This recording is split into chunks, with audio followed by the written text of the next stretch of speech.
Super కంప్యూటర్లు వర్చువల్గా ప్రారంభం.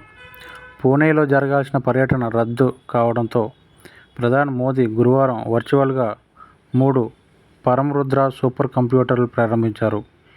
నేషనల్ సూపర్ కంప్యూటింగ్ మిషన్ కింద వీటిని దేశీయంగా అభివృద్ధి చేశారు. మన దార్శనికత, విజన్ ఉన్నప్పుడే ఉన్నతమైన లక్ష్యాలు సాధించగలమని ఈ సందర్భంగా మోదీ చెప్పారు. నూతన టెక్నాలజీ పేదల సాధికారత తోడ్పడాలని అన్నారు. భారత్ నేడు నూతన అవకాశాలు సృష్టించుకుంటుందని వ్యాఖ్యానించారు. టెక్నాలజీలో జరుగుతున్న పరిశోధనలతో సామాన్య ప్రజలకు మేలు జరిగేలా చర్యలు తీసుకుంటున్నామన్నారు. మిషన్ గగన్యాన్కు ఏర్పాట్లు ప్రారంభమయ్యాయని, 2035 నాటికల్లా మనం సొంతంగా అంతరిక్ష కేంద్రం ఏర్పాటు చేసుకోబోతున్నామని ప్రధానమంత్రి పేర్కొన్నారు.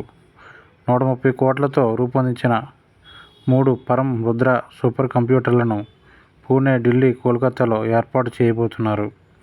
అత్యాధునిక శాస్త్రీయ పరిశోధన కోసం వీటిని ఉపయోగించుకుంటారు.